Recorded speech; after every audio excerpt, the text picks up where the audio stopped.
அன்பு நண்பர்களுக்கு வணக்கம். ஜாசபீடியா சேனலுக்கு உங்களை அன்புடன் வரவேற்கின்றேன்.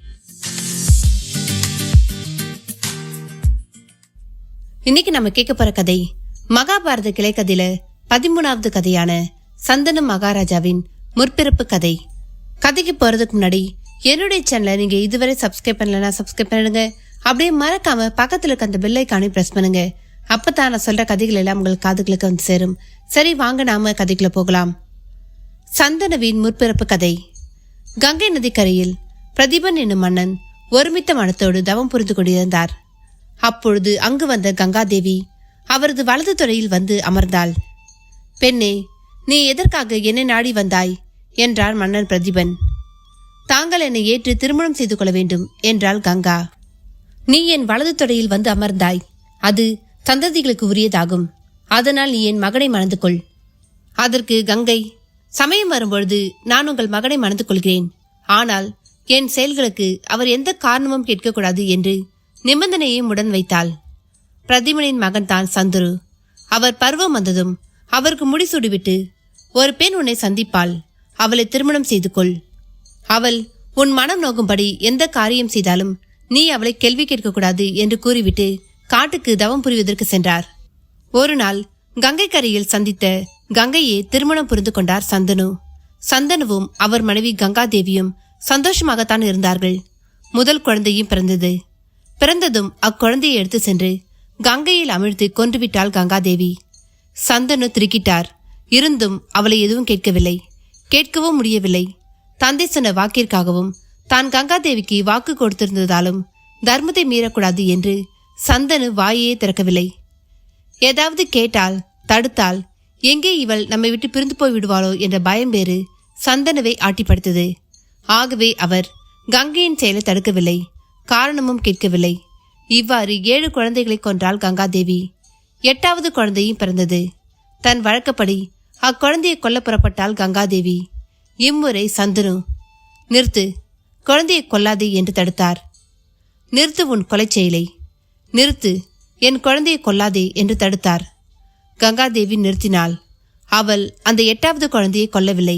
அதே சமயம் தான் யார், குழந்தைகள் யார், அவர்களை கொல்ல காரணம் என்ன என்றெல்லாம் விவரித்தாள். கூடவே சந்தனு யார் என்பதையும் சந்தனுவிற்கு தெளிவுபடுத்தினாள் கங்காதேவி. மகாபிஷக் என்னும் மன்னர் ஏராளமான யாகங்களாலும் நற்குணங்களாலும் சொர்க்கத்தை அடைந்தார். ஒரு சமயம் அவர் தேவர்களுடன் பிரம்மதேவரின் சத்திய உலகம் சென்றார். அனைவரும் அங்கிருந்த பொழுது கங்காதேவி வந்தாள். சபையில் நுழைந்த அவள் வந்து கொண்டிருந்த வேளையில் கங்காதேவியின் மேலாடை காற்றில் சற்று விலகியது. தேவர்கள் அனைவரும் கீழே குனிந்து கொண்டார்கள். ஆனால் மன்னர் மகாபிஷேக் மட்டும் அவளையே பார்த்து கொண்டிருந்தார். மன்னர் பார்த்து கொண்டிருந்ததை பிரம்மதேவர் பார்த்தார். பிரம்மதேவர் கடும் கோபம் கொண்டு சாபம் கொடுத்தார். மன்னா, உயர்ந்த இடத்திலிருந்தும் உன் புத்தி மிகவும் கீழாக போய்விட்டது. இதன் காரணமாக நீ பூமியில் மனிதனாக பிறப்பாய். எந்த கங்காதேவியிடம் நீ உன் மனதை இழந்தாயோ அந்த கங்காதேவி பூமியில் உனக்கு வேண்டாதவைகளை செய்ய போகிறாள்.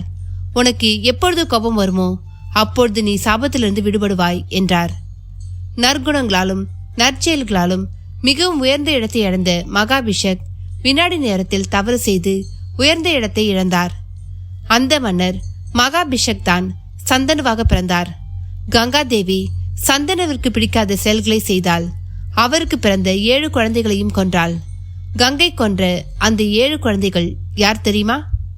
அஷ்டவசுக்கள் என்னும் தேவ உலகை சேர்ந்த 8 நபர்கள் வனத்தில் சுற்றி வந்தார்கள். அப்பொழுது காட்டில் வசிஷ்ட முனிவரின் ஆசிரமத்திலிருந்த நந்தினி எனும் தெய்வீக பசு பசுக்களின் பார்வையில் பட்டது.